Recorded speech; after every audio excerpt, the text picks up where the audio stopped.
Meaning था जो मैंने इंग्लिश में दिया था, हिंदी में उसको डिक्शनरी से लिखने के कहा था। Yes ma'am. तो आपने पढ़ा उसको? Yes ma'am. क्या समझ में आया?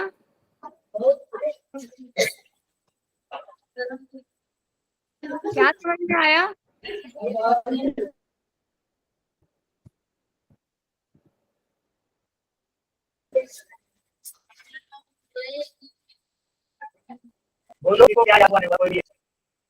हाँ, उन शब्दों का मीनिंग समझ में आया आपको? रिपीट करेंगे अभी? तो हम पूछ रहे थे आपसे कि आपने जो वर्ड्स डिक्शनरी से सबका मीनिंग मिला आपको?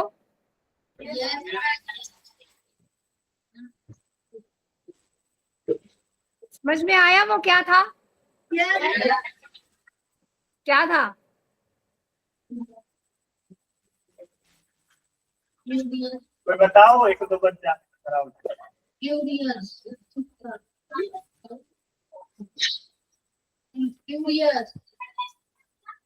अरे वो बताओ नहीं। Curious. Yes ma'am.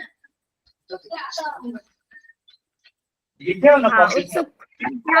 Loves learning new things, जिसको नई चीजें जानने की इच्छा हो। दूसरा था energetic, full of life and enthusiasm, ऊर्जावान, जोशीला। तीसरा था confident, speaks up and believes in themselves, जिनको अपने ऊपर विश्वास हो, आत्मविश्वासी जिसको कहा जाता है। Next is friendly, enjoys making friends and helping others, मिलनसार, जिनकी दोस्ती जल्दी हो जाती है, जिनको दूसरों को मदद करना अच्छा लगता है। नेक्स्ट था creative, things outside the box, जो कि नॉर्मल लोगों से अलग सोचते हैं, जिनके अंदर जो है रचनात्मकता होती है, जो नए और अनोखी चीजें सीखना और करना पसंद करते हैं। आपके अंदर होगा, किसी के अंदर क्रिएटिविटी होगी, कोई फ्रेंडली होगा, कोई कॉन्फिडेंट होगा, एनर्जेटिक होगा, है ना? कुछ लोग रिस्पॉन्सिबल होते हैं, यानी कि वो जिम्मेदारियां लेते हैं, पढ़ाई की जिम्मेदारी, कर्तव्यों की जिम्मेदारी, है ना? हर चीज को गंभीरता से लेना, केयरलेस नहीं होते, कोई भी कुछ बोल दे उसको बहुत ही उत्सुकता, मीन्स रिस्पॉन्सिबल वे में जो है उसको फुलफिल करने की कोशिश करते हैं। उनको लगता है कि ये तो हमें करना चाहिए। कुछ लोग केयरलेस हो जाते हैं, वो उस चीज को जरूरी नहीं समझते करना, अपनी ड्यूटी नहीं समझते, गंभीरता से नहीं लेते चीजों को, तो ऐसे लोग इररिस्पॉन्सिबल कहलाते हैं।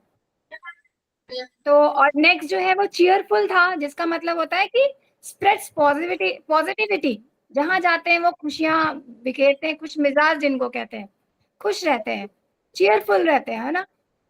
फिर नेक्स्ट जो था वो था टॉकेटिव, जिनको बातें करना बहुत अच्छा लगता है, बातूनी होते हैं, अच्छी बातें भी करते हैं, बुरी बातें भी करते हैं। कभी कभी जो है बातें ज्यादा करना गलत भी हो जाता है, लेकिन जो अच्छी बातें करता है, खुश मिजाज होता है, तो उससे जो है आसपास के जो लोग हैं वो खुश हो जाते हैं, है ना? नेक्स्ट जो है वो शाय है। शाय मतलब क्वाइट, ऑब्जर्व, लेकिन ऑब्जर्वेंट होता है, कि शर्मीला है पर बोलता कम है लेकिन ध्यान देता है। नेक्स्ट जो है वो इंडिपेंडेंट है, उसको अकेले काम करना अच्छा लगता है, स्वतंत्र होकर के, किसी का इंटरफेरेंस नहीं अच्छा लगता, वो खुद से ही सारे काम कर लेता है। नेक्स्ट जो है वो ड्रीमी है, imaginative, something lost in thought, sometimes lost in thoughts, मतलब कि वो थॉट्स में अपने लॉस्ट रहता है, इमेजिनेशन करते रहता है, सपनों में खोया रहना, कल्पनाशील होना, और कभी कभी उसका ध्यान ऐसा लॉस्ट रहता है कि वो सामने क्या बात हो रही है वो भी नहीं सुनता है। तो समटाइम ड्रीमी होना is good, but other time वो गलत भी हो सकता है, क्योंकि जो ड्रीमी लोग होते हैं वो ज्यादातर खोए हुए रहते हैं मोस्टली। नेक्स्ट जो है वो इम्पल्सिव होता है, जिसका मतलब होता है काम करने से पहले ज्यादा सोचना नहीं, एकदम इम्पल्स में आके, आवेश में आके बात कर देना, जल्दीबाजी में बिना सोचे समझे काम करना, वो इम्पल्सिव। हम लोग, हमारे अंदर होती है ये चीज किसी किसी के अंदर। नेक्स्ट होता है स्टबर्न, स्टबर्न मतलब जिद्दी, अपने हम जो सोच रहे हैं वो सही है, अपनी बातों पे अड़े रहना, ये भी चैलेंजिंग गुण होता है इंसान के अंदर। इससे प्रॉब्लम हो सकती है, इम्पल्सिव होने से प्रॉब्लम हो सकती है, स्टबन होने से, हम जिद्दी हैं, हम किसी की बात नहीं सुनते हैं। फिर है डिस्ट्रैक्टेड। डिस्ट्रैक्टेड मतलब लॉसेस फोकस इजीली, ध्यान जल्दी भटक जाता है। बच्चा, आप लोगों को गर्मी लग रही है तो आपका ध्यान जो है अभी कहाँ है? गर्मी पे? आप अभी तो पंखा कर रहे हो। जब हमारा फोकस एक जगह रहेगा तो हमें गर्मी भी नहीं। जब फील करो कि हम लोग आसपास बर्फ है और वहां बैठे हुए हैं तो यू विल फील गुड। यहाँ पे है गर्मी, बोलो बहुत ठंड लग रही है, सोचो बहुत ठंड लग रही है ना? गर्मी तो है। अभी जो टाइम चल रहा है ये क्या कहलाता है पता है आपको? अभी 2 तारीख तक बहुत गर्मी होने वाली है। तो हमें इस गर्मी को अपनी सोच से और अपने विल पावर से वो करना है। क्या करना है? ओवरकम करना है ना? गर्मी को अपने ऊपर हावी मत होने दो, आप गर्मी पे हावी हो जाओ। आप जितना एनर्जेटिक फील करो, अरे मुझे तो पढ़ना है, पढ़ना ज्यादा जरूरी है, गर्मी क्या है ना? थोड़ा टाई लूज करो, टाई लूज करो, बटन खोलो ऊपर का, लूज करो टाई इतना। हाँ, अब थोड़ा कंफर्टेबल लगेगा, ऊपर का बटन खोल लो। Good, feeling good, very nice. अब थोड़ा गर्मी से ध्यान हटा। हाँ, तो हम बात कर रहे थे कुछ ऐसे व्यक्तित्व की जैसे इम्पल्सिव होना, यानी कि जल्दीबाज होना, जल्दी बिना सोचे समझे कोई भी डिसीजन लेना, काम करना। तो इसमें क्या हो सकता है? हमें प्रॉब्लम हो सकती है, हो सकती है। दूसरा होता है स्टबन, यानी कि जिद्दी होना। होता है हमारे अंदर, ये कोई बुरी बात नहीं है, लेकिन हमें उसके ऊपर क्या करना है? काम करना है ना? नेक्स्ट जो है वो डिस्ट्रैक्टेड, भटकने वाला, ध्यान बहुत जल्दी भटक जाता है, लॉसेस फोकस इजीली, बहुत जल्दी। अभी यहाँ बैठ के पढ़ रहे हैं, अचानक बाहर देख लिया कोई हलचल, उधर ध्यान चला गया, या फिर दिमाग कहीं खाने की चीज पे चला गया। भूख लगी है तो मम्मी क्या खाना बनाई होगी ये सोच रहे हो, और हो कहाँ? क्लास में।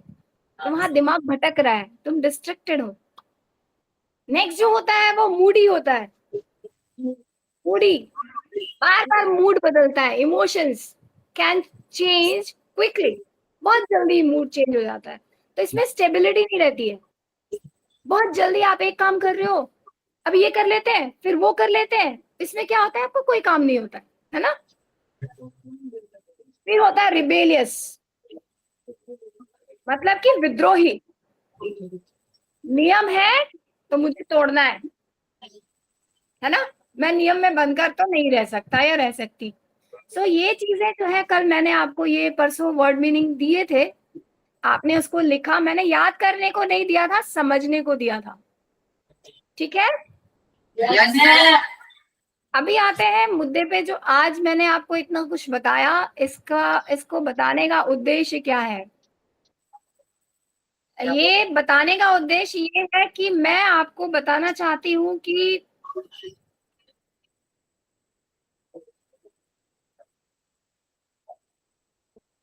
बहुत छोटी सी बात है। एक पहले मैं शुरुआत आपकी करना चाहती हूँ कि ऐसे विषय पे बात करना चाहती हूँ जो कि बहुत ही इजी है लेकिन बहुत शक्तिशाली है। वो है स्वयं को जानना, नोइंग अबाउट योरसेल्फ। ठीक है? आप अपने बारे में क्या जानते हो? आपको अपना नाम पता है? सबको पता है ना? आपको अपना नाम पता है, आपको अपना पसंदीदा फेवरेट फूड पता है। अभी पूछूंगी, बताओगे आप मैगी पसंद है या जो भी चीजें, गोलगप्पे पसंद है, समोसा पसंद है, चाट पसंद है, सबको पता है ना? Very good. लेकिन आपको एग्जैक्टली आपको फेवरेट कलर पता है, फेवरेट पर्सन पता है, सब कुछ पता है, लेकिन आप अपने आप को कितना जानते हो?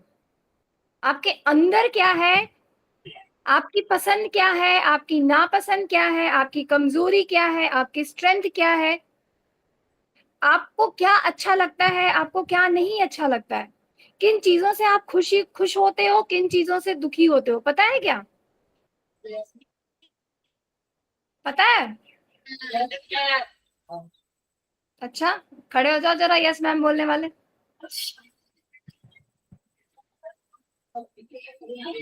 कौन था? खड़े हो जाओ जल्दी। आ अरे जाओ, आ जाओ सामने। आप मुझे बताओ कि आपकी स्ट्रेंथ क्या है, अपनी एक स्ट्रेंथ बताओ, आपकी एक ताकत क्या है?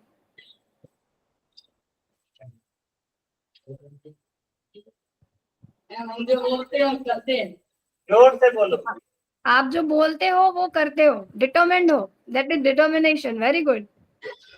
ये आपकी स्ट्रेंथ है। आपका वीकनेस क्या है? किसी के बात में जल्दी आ जाता। आप किसी की बात में जल्दी आ जाते हो, तो फिर तो आप दो एकदम कॉन्ट्राडिक्टरी बात कर रहे हो कि आप जो बोलते हो वो करते हो, और किसी की बात में जल्दी आ जाते हो। तो जो आपने बोला और किसी ने कह दिया कि आपको ये काम नहीं करना चाहिए, तो आप फिर नहीं करोगे। हम जरूरी वाला काम करेंगे। क्या बोल रहे हैं बच्चे? जरूरी वाला काम करेंगे। Very good. तो फिर यहाँ डिटर्मिनेशन ज्यादा है ना आपके अंदर, very good, clap for him, very nice. So इससे भी आगे मैं आपको ये बताना चाहूंगी कि आप अगर अपने बारे में अच्छे से जानते हो कुछ चीजें, कि आपकी स्ट्रेंथ क्या है, आपकी वीकनेस क्या है, कमजोरियां क्या है, आपकी पसंद नापसंद क्या है, किन चीजों से आप खुश होते हो, किन चीजों से नहीं खुश होते हो, इससे ये सारी जानकारी होने से आपको क्या फायदे होंगे? आपके अंदर कॉन्फिडेंस आएगा, समझे? और कॉन्फिडेंस आएगा तो उससे भी आपको बहुत सारे फायदे हो सकते हैं। क्या फायदे हो सकते हैं? जब आप अपने आप को जानोगे,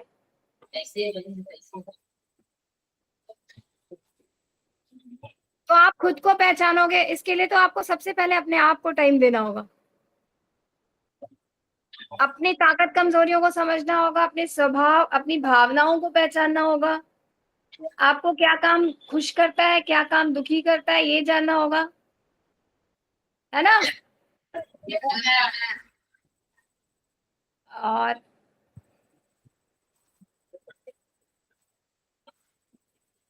ऐसे में आप सही फैसले ले सकते हैं। आपको अपनी वीकनेस पता है मान लो, तो आप उस पे काम करोगे, और जब वैसा मौका आएगा तो आप उस चीज से बचोगे, बचोगे ना?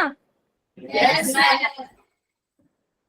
जब हम जानेंगे कि हमारी कमजोरी क्या है, तो उसको हम इम्प्रूव करने की कोशिश करेंगे। हाँ, Yes, ma'am. हाँ। तो जो अभी मैंने आपको ट्रेट्स बताए, अभी जो हमने पहले वर्ड मीनिंग देखे वो वर्ड मीनिंग मैंने इसलिए आपको दिया था कि उसमें से कौन सा जो वर्ड है वो आपको मैच करता है ना? हाँ, मैंने कहा जो वर्ड्स हमने कल दिए थे, वो वर्ड जो है आपकी पर्सनालिटी में कहाँ मैच होता है, वो आप बताइए जरा, एक आध जो आपको लगता है कि आप मैच करते हो उस चीज से।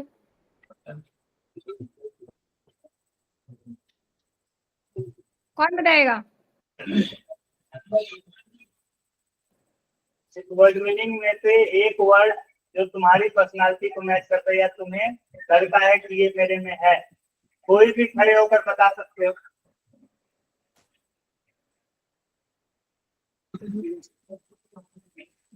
पार्टिसिपेट करो तब जीतेगा। पैसे दे आते सुने होगा।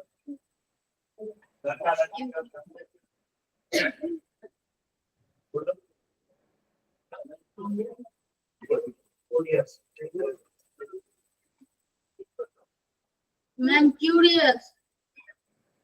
क्यूरियस, आप जिज्ञासु हो, वेरी गुड। और और कुछ भेजो।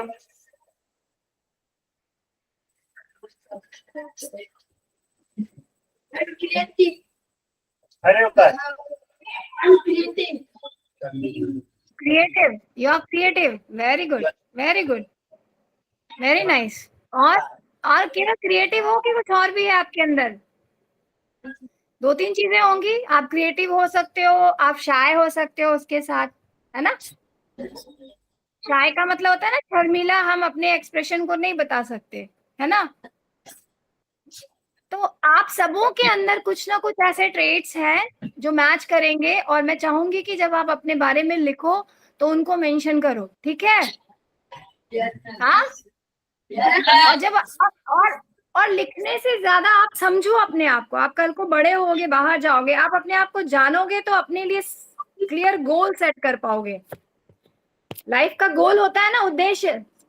yes एक ma'am, लॉन्ग टर्म गोल होता है, एक शॉर्ट टर्म गोल होता है। शॉर्ट टर्म गोल है कि भाई मेरा मैथ्स अच्छा नहीं है, मुझे मैथ्स पे काम करना है। आप जानोगे इस चीज को, ये आपका वीकनेस है कि आपका मैथ्स कमजोर है, आपकी इंग्लिश कमजोर है, तो ये आपने जाना अपने बारे में, ये आपका वीकनेस है। तो आप क्या करोगे, इसको जानोगे तो इस पे काम करोगे, और इसको काम करोगे तो आप इसको ओवरकम करोगे, है ना? है कि नहीं? तो आप इससे आप एक स्ट्रांग पर्सनालिटी बनोगे, अपनी वीकनेस को ओवरकम करोगे, उस पे विजय प्राप्त करोगे और उसको दूर करोगे, है ना? yes ma'am, और तो हमें 2 तरह का गोल सेट करना चाहिए, एक लॉन्ग टर्म गोल और एक शॉर्ट टर्म गोल। जो अभी हमें करना अचीव, वो हमारा शॉर्ट टर्म गोल होता है। गोल कैसा? गोल माने उद्देश्य, लाइफ का उद्देश्य। आप पढ़ रहे हो, आपके पढ़ाई का एक उद्देश्य होना चाहिए ना। उद्देश्यहीन लाइफ नहीं होनी चाहिए। वी आर ह्यूमन बींग्स, हम इंसान है ना, yes ma'am, and we are also animal, but we are intelligent animal. पढ़ा है ना साइंस में आपने? yes ma'am, क्योंकि हमारे पास ब्रेन है तो हमें उसका इस्तेमाल करना चाहिए, है ना? yes ma'am, तो अगर आप अपने आप को जानोगे तो आप एक क्लियर गोल सेट करोगे, बेटर चॉइसेस अपने लिए चुनोगे, मेरे लिए क्या अच्छा होगा ये जानोगे आप। अगर आप इमोशनल हो तो अपने इमोशंस पे कंट्रोल करना सीखोगे कि हाँ, मुझे अपने इमोशन को कंट्रोल करना है, क्योंकि बहुत इमोशनल होना अच्छा नहीं होता, है ना? आप जानोगे, अपने ऊपर काम करोगे तो आप काइंड बनोगे, दयालु बनोगे, और ये भी उम्मीद रखोगे कि मेरे साथ भी लोग अच्छा करें, मैं दूसरों के साथ अच्छा करूं तो लोग मेरे साथ भी अच्छा करें। ये होना चाहिए। अपना चैरिटी बिगिंस एट होम, अपने आप से शुरू होती है पहले। आपको अपने साथ अच्छा बिहेव करना है ना? तभी आप दूसरों के साथ अच्छा कर पाओगे। कहने का मतलब ये है कि हमें अपने आप को जानना चाहिए। जैसे कि एक एग्जांपल लेते हैं कि अगर आप एक शाय व्यक्ति हो, आपको शर्म आती है, आप जानते हो कि आप शर्मीले हो, तो शर्मीला होना अच्छा होता है क्या? no ma'am, नहीं अच्छा होता है, क्योंकि आप बहुत बार, जो शर्मीला व्यक्ति होता है उसको लोग सही तरीके से आकलन नहीं कर पाते, है ना? वो अपनी बात एक्सप्रेस नहीं कर पाता और वहां उसके साथ गलत हो जाता है।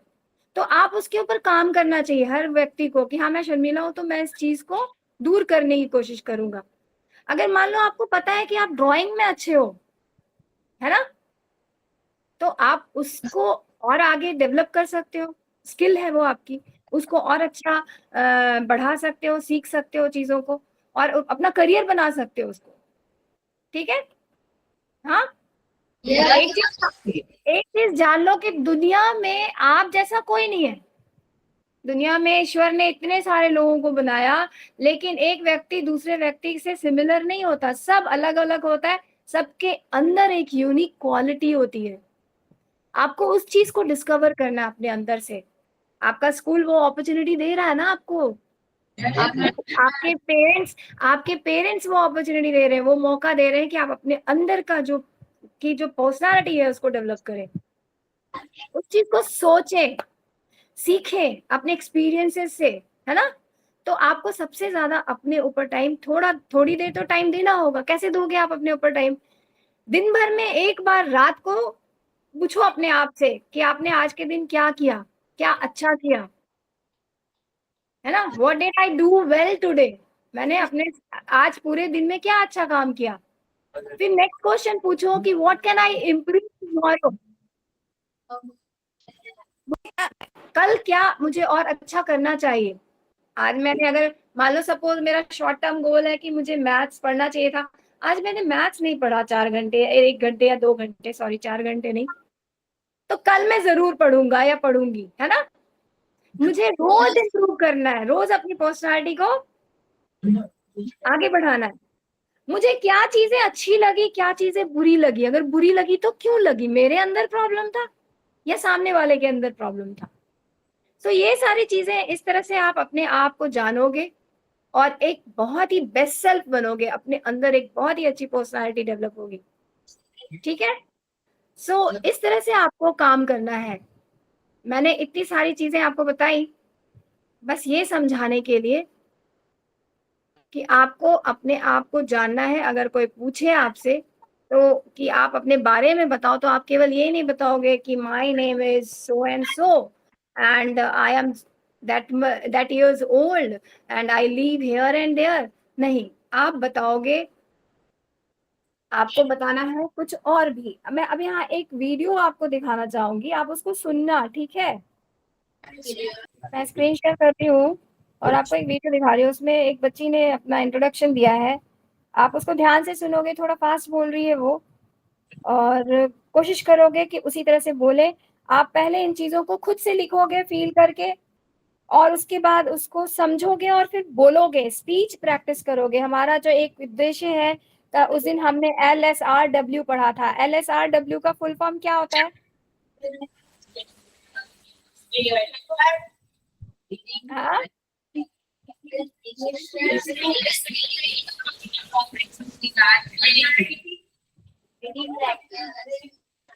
Listening, speaking, reading and writing.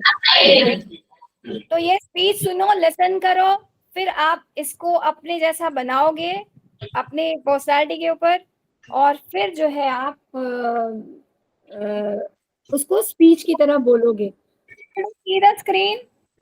Good morning, everyone. My name is Shreya Rani. I'm 13 years old and I live in Bihar. I'm currently studying in class 8 from St. Joseph School. I live with my parents and my elder brother.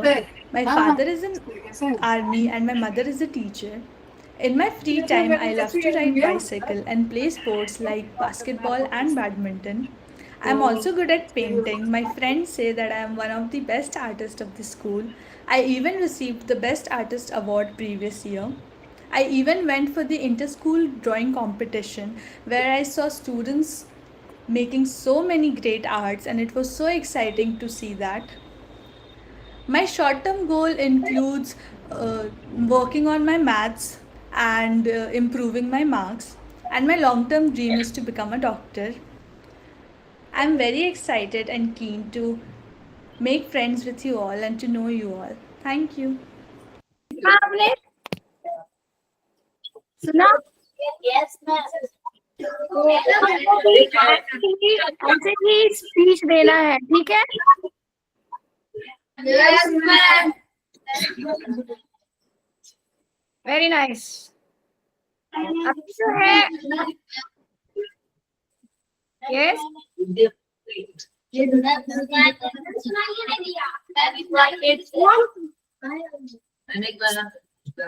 बार और बोलो। आपने अभी एक speech सुना? अच्छा, मैं कैसे share करूंगी आपको सुनाने के लिए? क्या अर्चना जी वो नहीं था ऑडिबल? मुझे तो सुनाई दे रहा था। अच्छा, फिर से मैं दिखाऊंगी। मैं उससे पहले आपको बताना चाहती हूँ कि जो सेल्फ इंट्रोडक्शन होता है इसमें कैसे बोलना चाहिए। सेल्फ इंट्रोडक्शन समझते हो आप?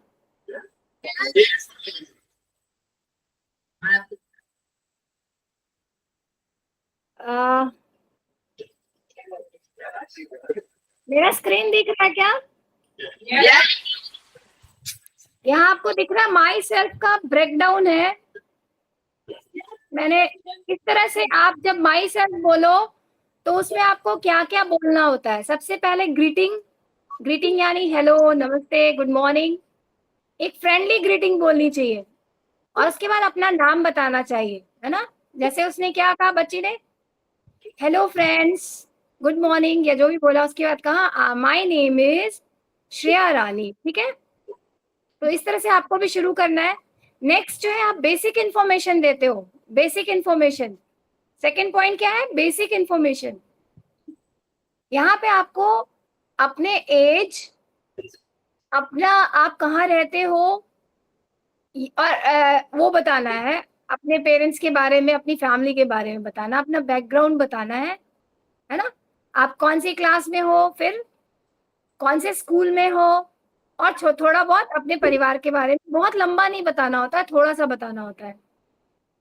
उसके बाद आपकी हॉबीज और इंटरेस्ट क्या है, आपकी जो भी हॉबीज है, आपको जो करना पसंद है, what you enjoy doing in your free time, वो बताना होता है। जैसे उसने बताया क्या, ड्राइंग करना उसको बहुत पसंद है ना।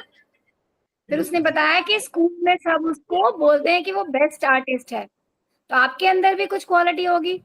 इसके बाद आपकी यूनिक क्वालिटी है जो बताना है, उसको हाईलाइट करना। अगर आप बहुत अच्छा रेस करते हो, आप बहुत अच्छा क्रिकेट खेलते हो, और आपके क्या स्ट्रेंथ है। जैसे आपके क्लास में किसी एक बच्चे ने अभी क्या बताया, उसकी क्या स्ट्रेंथ है, ही इज वेरी फ्रेंडली और he is very determined, not friendly, he is very determined. तो इस तरह से आपकी भी एक यूनिक क्वालिटी होगी, वो बताएंगे। इसके बाद जो आपके अचीवमेंट्स है और जो एक्सपीरियंस है, कुछ अच्छा एक्सपीरियंस होगा, वो आप शेयर कर सकते हो अपने सेल्फ इंट्रोडक्शन में। आपका फ्यूचर गोल क्या है, जैसे मैंने बताया, एक शॉर्ट टर्म गोल होता है और एक लॉन्ग टर्म गोल होता है, वो दोनों गोल्स आप मेंशन कर सकते हो इसके अंदर। कोई फन फैक्ट है या एनेक्डोट है, कुछ जो इम्पोर्टेंट है आपकी लाइफ का, वो इंक्लूड कर सकते हो। और एक क्लोजिंग स्टेटमेंट दे सकते हो जो कि पॉजिटिव हो, कभी भी नेगेटिव बात नहीं बोलनी चाहिए। और इस तरह से जो है आप अपना एक पूरा बना सकते हो सेल्फ इंट्रोडक्शन, ठीक है। मैं इसके ऊपर आपको दूंगी एक वर्कशीट, इसको आपको पूरा करना होगा, टीचर्स आपको प्रोवाइड करेंगे, ठीक है। आज अभी जो बताया मैंने, ये सेल्फ इंट्रोडक्शन के ऊपर बताया, और इसके ऊपर मैं वर्कशीट्स प्रोवाइड करूंगी। और आपको भी ऐसे ही अपने बारे में लिखना है और बोलना है। मैं ये नहीं कहूंगी कि रट के बोलो, रटना इज नॉट द सॉल्यूशन। कभी भी रटना नहीं चाहिए चीजों को, क्या करना चाहिए,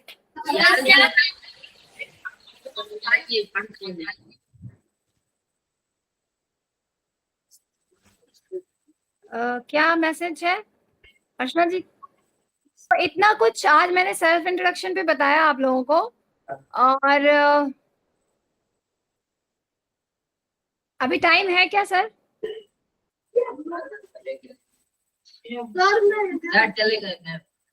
अच्छा, तो सोनल मैम, हाँ, कोई नहीं, आपको अगर कुछ और बताना है तो बता सकते हैं, बच्चे हैं।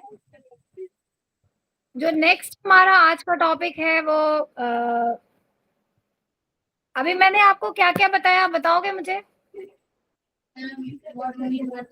इंट्रोडक्शन के बारे में वो जोर से बोलो, क्या क्या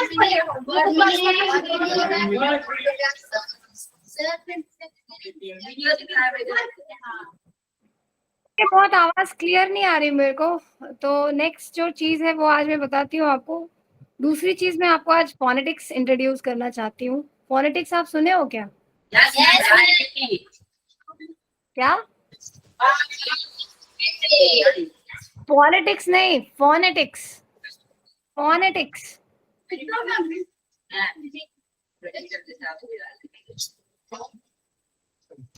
फोनेटिक्स का मतलब होता है स्टडी ऑफ साउंड। साउंड, आपको पता है अल्फाबेट्स क्या होते हैं? क्या होते हैं अल्फाबेट? ABCD जो होता है उसको क्या कहते हैं? अल्फाबेट कहते हैं। लेकिन इंग्लिश भाषा में जो अल्फाबेट होता है, जैसा देखने, जैसा उसका नाम होता है, उसका साउंड वैसा नहीं होता, है ना, पता है ना? हाँ? जैसे हम ए को क्या बोलते हैं? ए, और उसका साउंड क्या होता है? ए होता है साउंड। एप्पल, ए एप्पल, ए का साउंड क्या है? ए। दो साउंड होता है, एक लॉन्ग वोवेल होता है, एक शॉर्ट वोवेल होता है। ये मैं आपको बहुत एक्सप्लेन करके बोर्ड पे समझाऊंगी, आज नहीं, बस मैं एक बेसिक इंट्रोडक्शन दे रही हूँ। आप बस ये जानो कि अल्फाबेट जितने भी होते हैं 26 अल्फाबेट्स होते हैं। कितने होते हैं? आपको पता ही होगा। हाँ, तो इनका साउंड अलग होता है, और जो उसको समझने और पढ़ने का जो तरीका होता है उसको फोनेटिक्स कहते हैं, कि शब्दों को सही तरीके से कैसे बोला जाता है, सही तरीके से कैसे उसका प्रोनाउंसिएशन होता है। ठीक है? उसी को हम कहते हैं फोनेटिक्स। ठीक है? जैसे एक वर्ड है कैट, कैट का स्पेलिंग क्या होता है?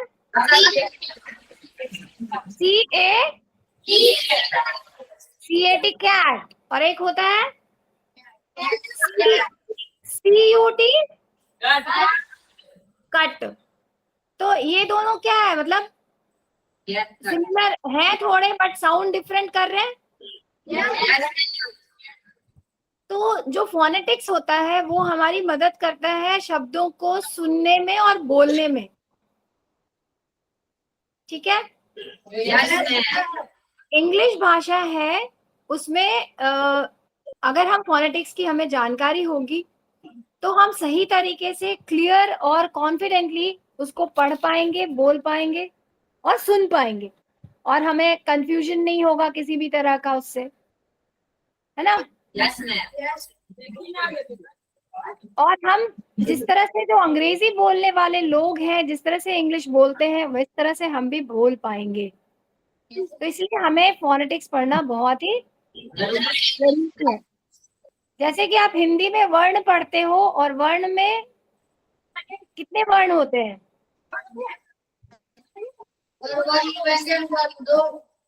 दो तरह के होते हैं, स्वर वर्ण और उसी तरह से अंग्रेजी भाषा में भी दो तरह के अल्फाबेट्स होते हैं।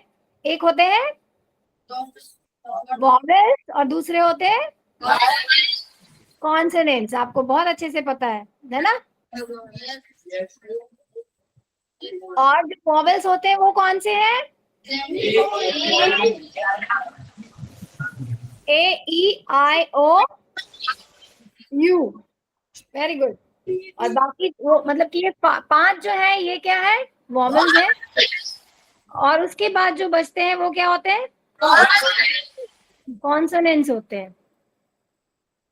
तो जो साउंड होता है फोनेटिक्स के अंदर, उनको फोनेम्स कहते हैं। फोनेम्स, जैसे कि हर वर्ड का एक साउंड होता है। जैसे ए का क्या होता है? ए। बी का क्या होता है? ब।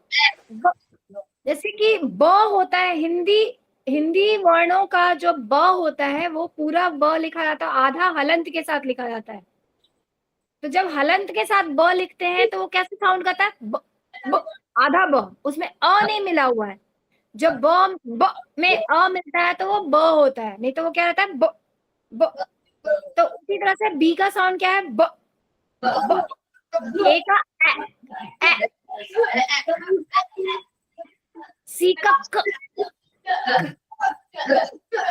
मतलब कि हलंत के साथ जितने वर्ण हैं वो साउंड होता है। डी का ड, ड।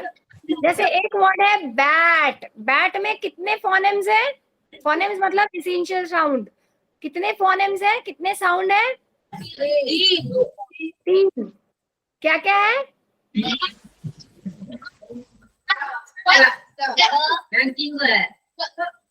हाँ, सामने वाला बच्चा, एक बच्चा खड़े होके बताओ। सामने जो बच्चा मेरे बैठा है टाई में, स्टैंड अप। हाँ बोलो बेटा, बैट में कौन कौन से फोनेम्स हैं?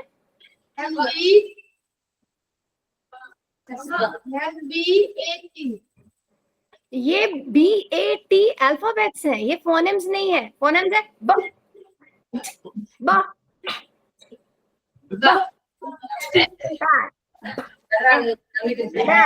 ऐसे। तो जो साउंड है उसको फोनेम्स कहते हैं, और हर अल्फाबेट का एक साउंड है, एक फोनेम्स है, ठीक है। तो बैट में 3 फोनेम्स है, कैट, कैट, है ना, समझ रहे हो। सो इस तरह से सिट डाउन। तो हम जानते हैं कि कॉन्सोनेंट साउंड्स होते हैं और वोवेल साउंड्स होते हैं। तो अंग्रेजी भाषा में कुल 44 साउंड्स होते हैं। जो वोवेल है 5 A E I O U, इनका 20 साउंड्स होता है। इन 5 वोवेल्स का कितना फोनेम्स है? 20, जिसमें से 12 जो है वो प्योर वोवेल्स है, A E I, और 8 उसमें डेप्थोंग्स है, यानी कि 2 वोवेल मिला के जो बनते हैं। मैं डिटेल्स में इसको आपको बताऊंगी जब मैं क्लास में पढ़ाऊंगी, अभी मैं जस्ट आपको एक इंट्रोडक्शन दे रही हूँ, आप समझो इस चीज को। तो हमने जाना कि अंग्रेजी भाषा में टोटल 44 साउंड्स है, 44 फोनेम्स है, जिसमें 20 वोवेल्स हैं। 20 वोवेल्स में 12 प्योर वोवेल्स हैं और 8 डेप्थोंग्स है। डेप्थोंग्स 2 वोवेल मिला के एक साउंड मिलता है, जैसे बाइक, बाइक, ए BIKE साउंड होता है, लेकिन आई का साउंड में AI दोनों लॉन्ग वोवेल साउंड है, इसलिए वो डेप्थोंग्स है। इसको मैं एक्सप्लेन करूंगी आपको। तो 12 प्योर वोवेल और 8 डेप्थोंग होते हैं, और 24 कॉन्सोनेंट साउंड्स होते हैं, जब ब, ठ, ख, है ना। ये 5 वोवेल्स को छोड़ के जो 21 कॉन्सोनेंट है उनके 24 साउंड होते हैं। जैसे कि कुछ वर्ड जो है उनके 2 साउंड है, जैसे कि सी का 2 साउंड है। कौन कौन सा साउंड है?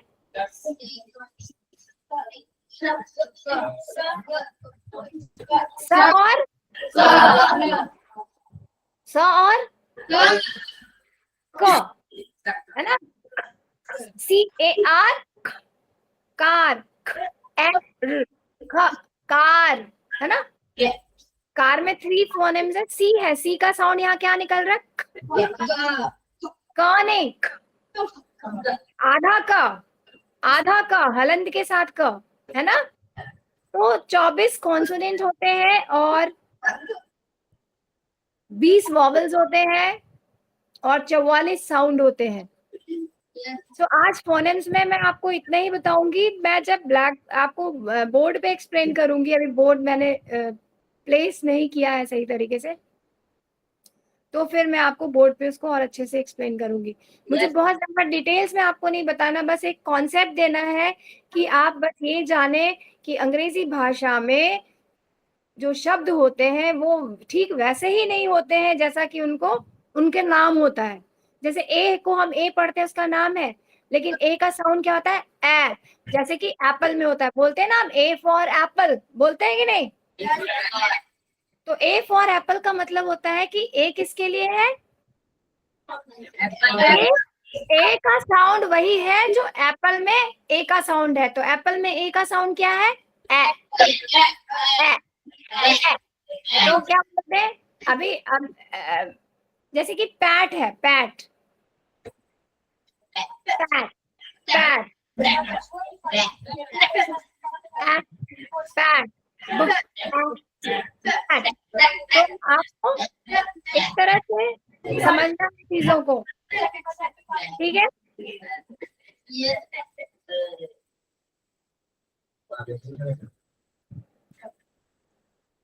जैसे कि कुछ साउंड समझेंगे। पी का साउंड पेन में क्या है? पेन को तोड़िए तो आप 3 भाग में। नहीं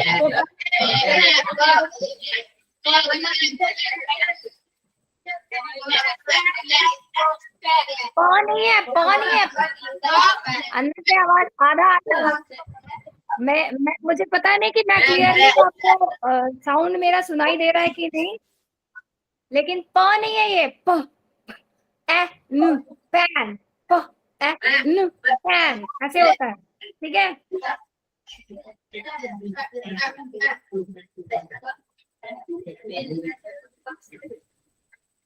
सो अगली क्लास में मैं फोनेटिक्स और डिटेल में आपको बताऊंगी, जिसमें हम लोग सारे अल्फाबेट्स का साउंड समझेंगे, ठीक है। यस और आज का भी वर्कशीट में दूंगी, आपने कॉपीज बना ली है? यस ठीक है, तो आज के लिए बस इतना ही। टाइम और कितना बचा हुआ है? सॉरी, तो ठीक है, आज के लिए बस इतना ही बताते हैं, और कल परसों फिर मिलेंगे हम लोग। परसों इज सैटरडे नो?